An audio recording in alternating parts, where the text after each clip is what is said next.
Ժողովուրդ օրաթերթը գրում է, իշխող քաղաքացիական պայմանագիր կուսակցության ներսում մեկնարկել են առաջիկա ընտրությունների նախապատրաստական գործընթացները եւ արդեն իսկ պարզ է դառնում, որ գործող падգամավորների մի զգալի հատված հաջորդ խորհրդարանում չի լինի։ Ժողովուրդ օրաթերթի ուսումնասիրության համաձայն ԿՊ խմբակցության առնվազն 29 падգամավոր փաստացի դուրս են մնում հաջորդ խորհրդարանի կազմից։ Նրանց մի մասը հայտարարել է, որ այլևս չի առաջադրվելու, մի մասին կուսակցությունը թույլ չի տվել մասնակցել ներկուսակցական գործընթացներին, որպեսզի համապետական ցուցակումներ արվի, իսկ մի մասն էլ ներկուսակցական ռեյտինգային ցուցակում անգամ առաջին 100-ի մեջ չի ընդգրկվել։ Ժողովուրդ օրաթերթը գրում է. Հայաստանի առողջապահության փոխնախարար Լենան Անուշյանը վերջին օրերին փաստացի պասիվացել է սոցիալական ցանցերում այն բանից հետո, երբ հանրությանը ներկայացված տեսանյութում նա հեգնում էր բժշկական հանրույթին։ Ռիլը, որը մի քանի օր առաջ համացանցի ուշադրության կենտրոնում էր, ջնջվեց նախարարի պահանջով։ Նանուշյանն այժմ միայն պաշտոնական հաղորդագրություններով է կիսվում իր էջում, փորձելով այդպես ակտիվություն ապահովել։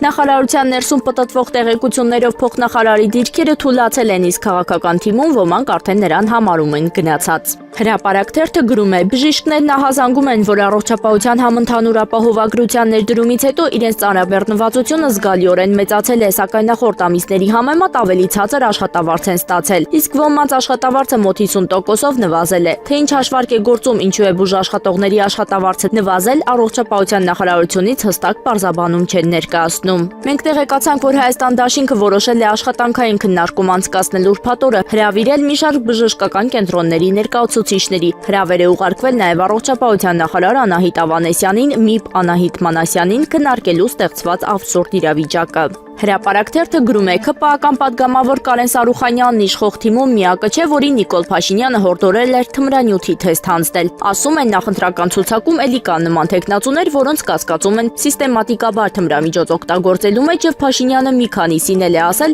թեստ հանձնեք։ Մեզ պատմեցին, որ կասկածյալներին Փաշինյանն ասել է, որ падգամավոր դառնալու ախորժակ չպահեն, բայց անգործ չեն մնա։ Ընտրություններին լավ աշխատելու դեպքում հետագայում գործադիրում պաշտոն կստանան։ Հրապարակ օրաթերթը գրում է. Տավուշի մարզպետ Հայկ Գղալումյանին հարցում են կարել, թե ընթացիկ տարում 2026 թվականի հունվարի 1-ից առ այսօր Տավուշի մարզպետի աշխատակազմի աշխատողները որքան պարգևավճար են ստացել։ Մարզպետի աշխատակազմից հայտնել են, որ մարտի 6-ի դրությամբ մարզպետի աշխատակազմի աշխատակիցները ստացել են 15 միլիոն 210,500 դրամ պարգևավճար, այսինքն ընդամենը 2 ամսում Տավուշի մարզպետարանում 15 միլիոն դրամից ավելի պարգևավճար է բաժանվել։ Հրապարակ օրաթերթը գրում է. մինչ առաջին նախագահ Լևոն Տեր-Պետրոսյանը Սամվել Կարապետյանի շուրջ ընդդիմությանը միավորելու հորդորներով է հանդես գալիս, նրա գլխավորած կուսակցությունը պատրաստվում է համագումարի, որի ժամանակ ենթադրվում է, որ կհաստատեն նաև նախընտրական ցուցակի առաջին 30 համարների անունները, ինչպես օրենքն է նախատեսում։ Մեր տեղեկություններով մարտի 14-ին կառավարության նիստերի դահլիճում ՀԱԿ-ը համագումար է հրավիրել։ Կուսակցությունն ավելի վաղ հայտարարել է հունիսյան ընտրություններին մասնակցելու մասին, իսկ ցուցակը կգլխավորի ՀԱԿ վարչապետի թեկնածու ՀԱԿ փոխնախագահ Լևոն Զուրաբյանը։